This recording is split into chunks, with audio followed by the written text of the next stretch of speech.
Next adventure started on board the Brittany ferries Britannia, sailing tonight from Portsmouth over to St Malo on the northern coast of France, close to Brittany.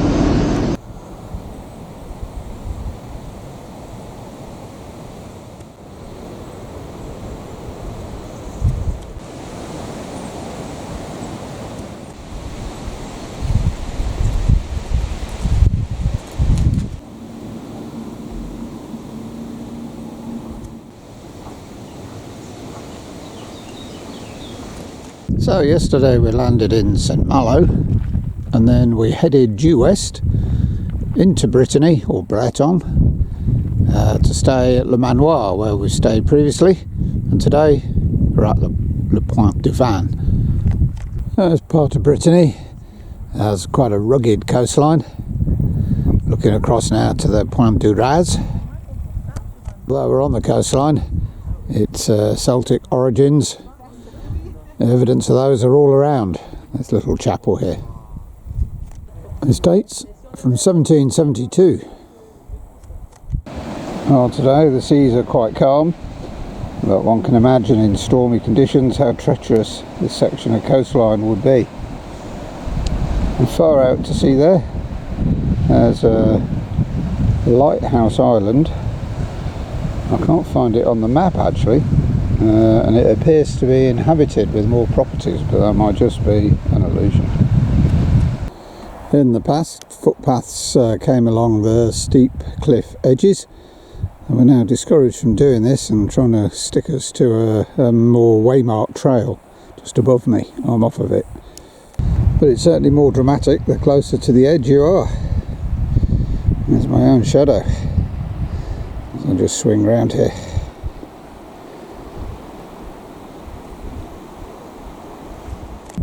And so on this mid-September day we've got some really calm conditions and some now strong bright sunshine, and dotted around the Breton landscape are these traditional cottages, often featuring standing stones. Also present are some traditional and clearly restored corn mills, quite small, some millstones at the base there. This one's now fixed in position, but clearly the top could turn in time with its sails, presumably to grind corn. We've seen a lot of corn being grown on the drive-in today. And behind me is its smaller version of the same thing. Well, it's not all rough, rocky coastline.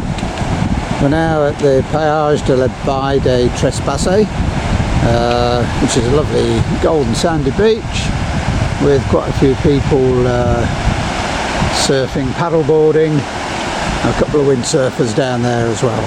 This is kind of the equivalent nearly of Land's End in Cornwall, the far west of France.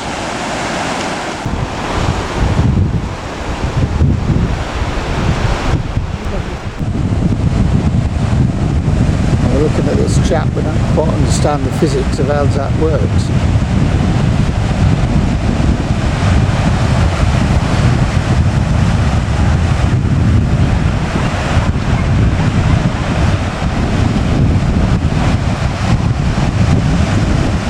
Good fun by the look of it.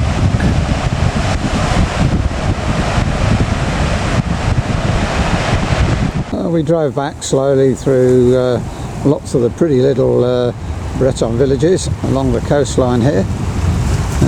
Some wonderful sandy beaches, a little bit of activity in the sea. So there's one person in there, but it doesn't look very inviting to us. Not like, well, the colour's alright, but it's full of lush seaweed. Again, there's lots of pretty little cottages. And this is the Breton Blue, we understand. Well, as we're heading back to Le Manoir this afternoon, we've come through a very attractive little port here of Audienne. It's a little inland, the river estuary is quite large, lots of boats are moored up to make for a very pleasant and tranquil setting. Even the French roundabouts, we've seen several, but all of them are quite attractive.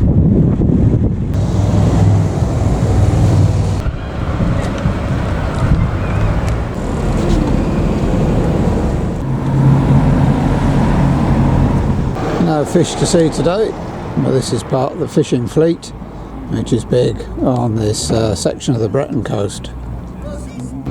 Well, that might not be true. There is the odd crab being pulled out here. They look like spider crabs, the size of them to me. Let's see if the next one, yeah, there we are. This ship here, the Capsizon, is in fact a replica of a traditional fishing boat from about 30 years ago.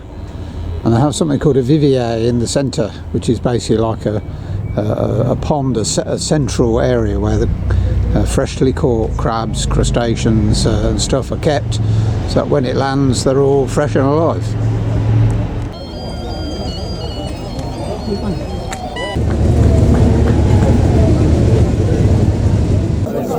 I think a parade is about to start. Oh, the first horse and carriage is just passing. Oh, he stopped. No, he's moving.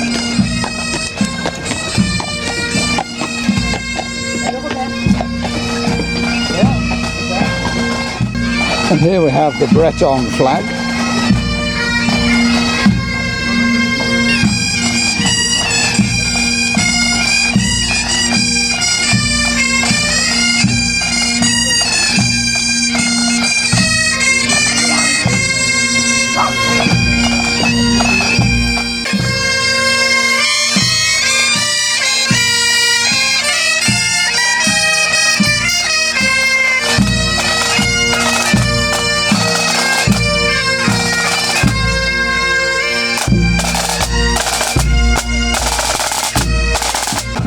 And a traditional tall Breton hat.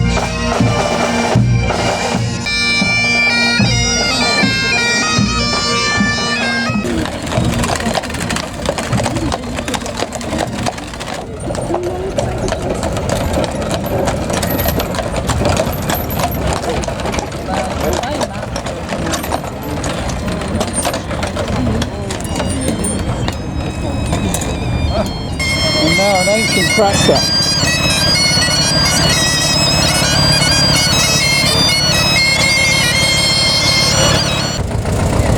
Two sunflowers to represent headlights there.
Oui, moi ça.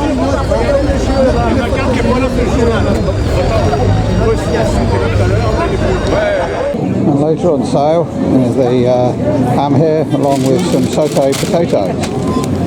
People are buying huge chunks of it.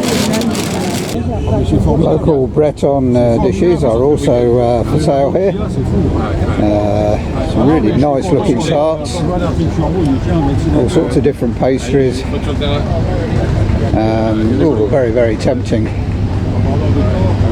Big cookies there. and then a whole load of different saucisson sausages.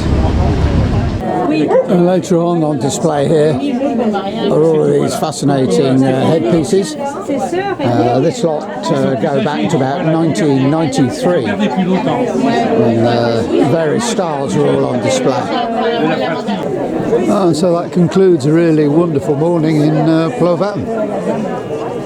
Well, a short way from Plovan is a beach, a huge beach called Pen Hors. And you can tell from the sand yachts in the foreground, albeit on the shingle, that the flat sand beneath is a fantastic environment to sand yacht. And for us today, the tide has only recently receded, so we've got a fairly damp but flat sandy beach to explore. Stretches from as far as the eye can see to the north and then to the south. Well, a little further around the coast at a place called Pen Marsh, we found our first more rugged, let's say, section of rocky coastline. And whilst the seas are still relatively calm, the white foam gives it more interest. And so it continues. You never know when you're filming waves how big they're going to be. And I thought that was going to be a big one, and I saw a bigger one earlier. Try one more. That's quite good. And the next section. Okay. Well, a little further around the coast, and with a very strong seaside smell, a bit poggy in fact. A lot of bird life down amongst the rocks here. I can see cormorants and I think a heron out at bay, some sandlings in the foreground, and here oyster catchers. Someone just flown in there. Let's see if I can pull in on them. Further around again, still in the Pen Marsh area, we'll come to what is, I think, believed to be the tallest lighthouse in France. And there are people at the top, but we have been told it's easy to get up, but not so easy to come down again. Needless to say, there's no lift. But all of this area has a maritime past. Fishing, particularly for sardines, being a major industry. Come round to the port of Guilvinec, which is primarily a very busy fishing port, and allegedly at 4:30 each day the fishermen come in to land their catch, and it's a race. We're here just before 4:30. Several big trawlers already moored up, but not a lot of activity, and we're not allowed to go any further than this. Hopefully one will slot in here.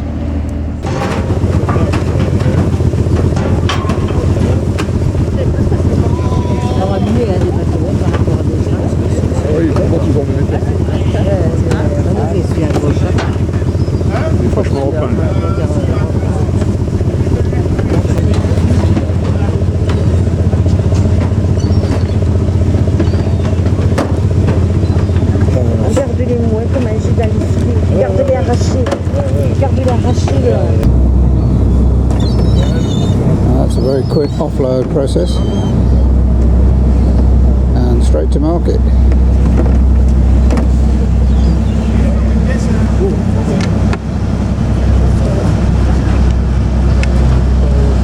And away.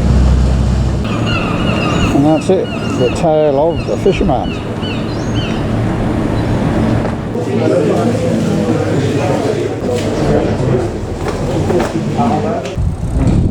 Well, the next day we headed to the city of Quimper in Finistère province, which is an ancient city with old ramparts and town walls. It's another abundance of flowers everywhere. That's one thing that struck us so far. Beautiful floral displays. Ancient buildings at various angles abound. And the sunny cafes are the popular ones. I quickly found the market and the langoustine in here, and they're still moving around a little bit. There's all sorts of fantastic fish on sale, a bit like we saw last night, but this is better. Along with a trio of different cauliflower. Heritage tomatoes, as they're now called, along with all manner of really nice looking produce. As we're walking around the narrow little lanes here, the cathedral emerges from view, into view even.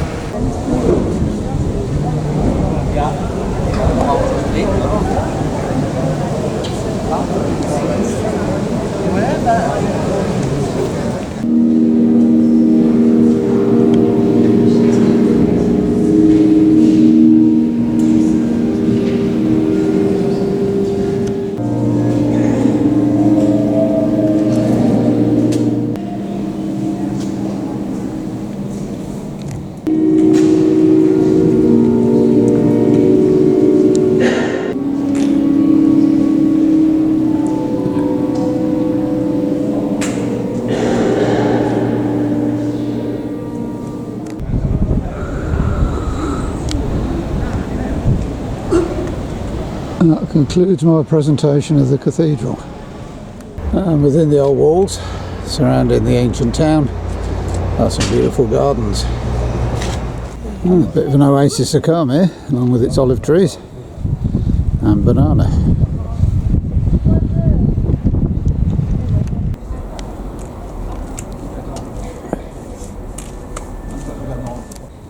Well, this whole area is referred to now as the Mediterranean Garden of Peace. Very tranquil.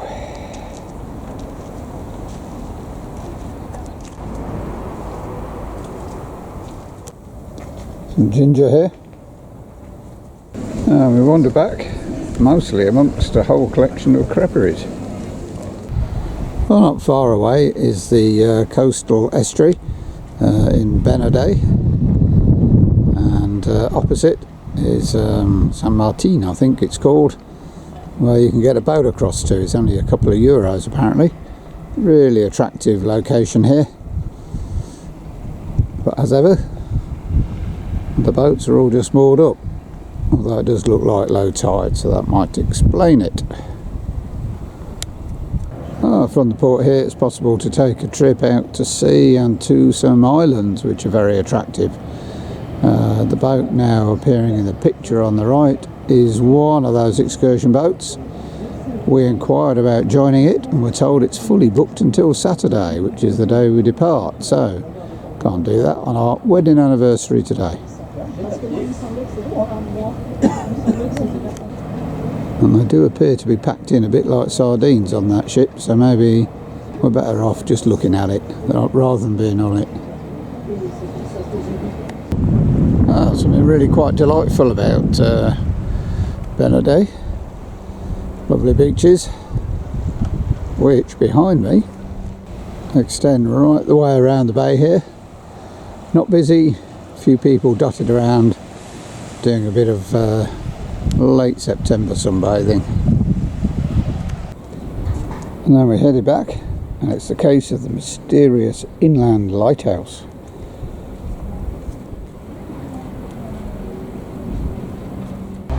Well, later we came round to an all-round viewpoint looking towards Concarneau, out there to the east it must be. Now looking south and swinging round, looking back to roughly where we were yesterday, Penmarsh, the long sandy beach over there, and then back round to the estuary we were looking down on earlier.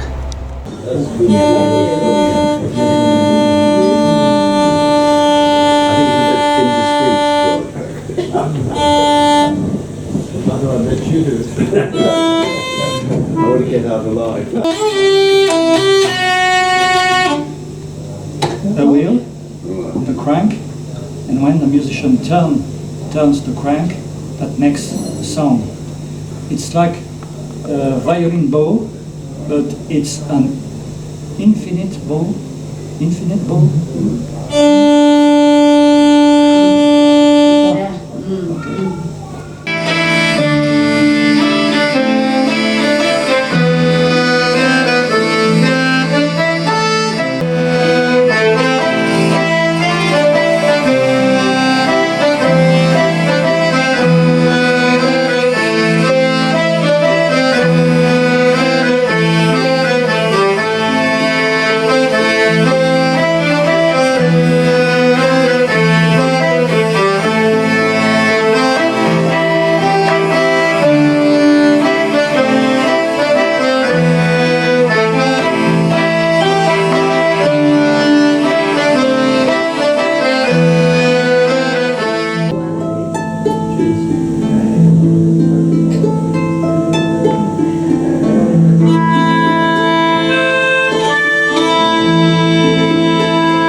Well, the next day we drove north from the site to the town of Douarnenez, which actually means the land of the island. It's low tide at the moment, and I'm assuming that the island referred to is the one that's now coming into view. So once the tide's in, that would presumably be the island. A whole group of, I don't know, students, pupils over there in front of a statue which looks like a vertical dolphin or something similar. And there's several people just in the water with nets catching whatever they're catching. His wife's somewhere nearby. Saw her a minute ago. Douarnenez's fame came from the fact it was a major fishing port, particularly for sardines, and there was a huge canning factory. We walked past it and it just looked horrible. Now the town celebrates its past with a boat history and a boat museum here. Some pretty old looking relics which are mixed in amongst some more modern stuff.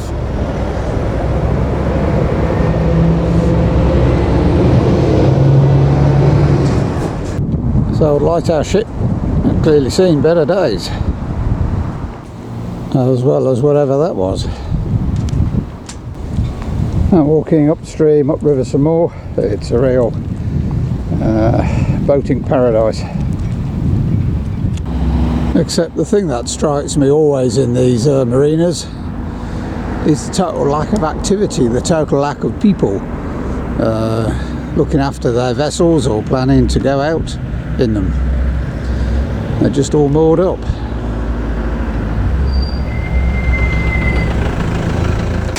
Well, I did wonder how all of the boats that are moored up there, where they were going really. So at the end of that area is this fairly old-fashioned but simple lock gate system. So there's two sides lift, the boats can get through and out to the ocean beyond. From earlier today, the tide is now incoming. Looking back out to what is the island, which looks like shortly it might get cut off and created into the island again.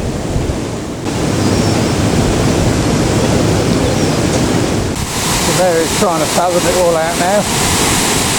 And we've got the outflow of the river just here as well.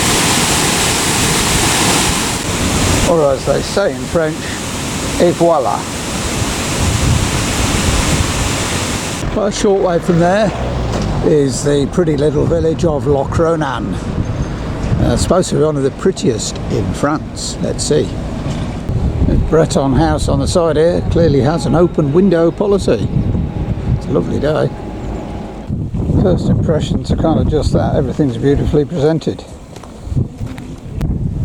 Somehow it makes me feel it's a bit like Hawkshead, but on a French style.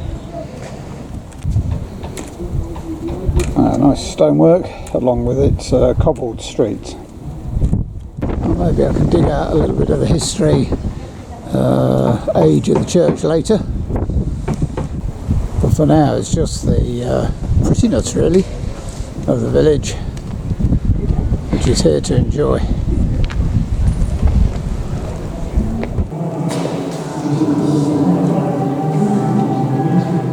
Well, I have determined this year it celebrates its 600th anniversary, so constructed and dates from 1424.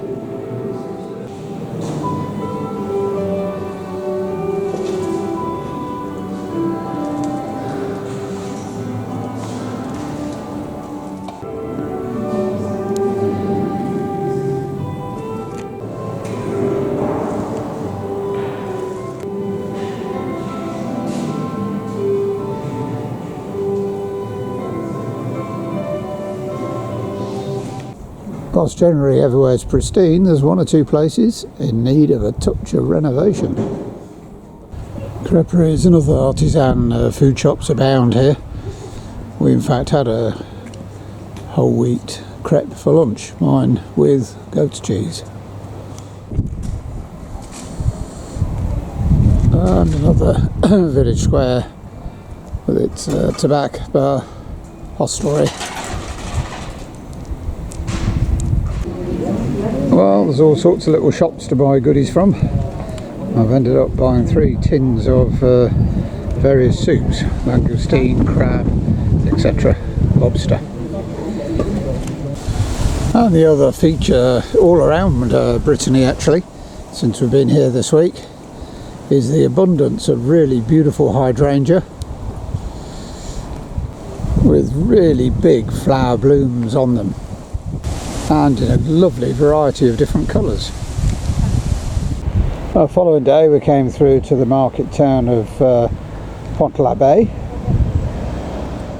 another florally well presented town. Today's also market day, so we've got some girole mushrooms for sale here, €14 a kilo I think, right next door to some oysters. And some chickens and what look remarkably like Cumberland sausage, French style obviously. Some lovely artisan breads on sale.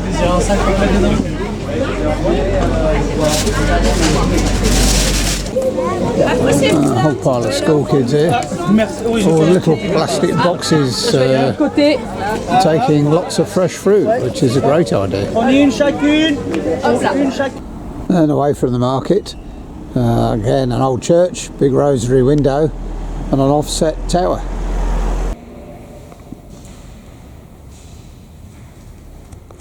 Okay, so this offset tower is a bit of a unique feature, and here's the rose window from the other side which is of particularly fine quality, it says on the sign, and the whole thing constructed in 1363. This is a unique building in Europe apparently, as it's the only building that's over the river, with some small bridge arches underneath that allow the tidal flow in and out.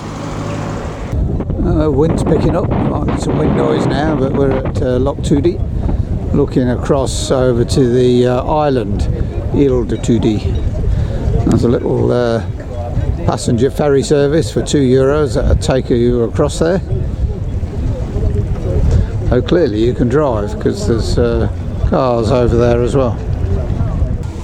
Well, that's another coastal location with a big maritime presence. The tide may be out, but it's still got a very peaceful, quiet air about it. Very typically fairly affluent Breton luxury houses and beach scene. Even a thatched roof just along there.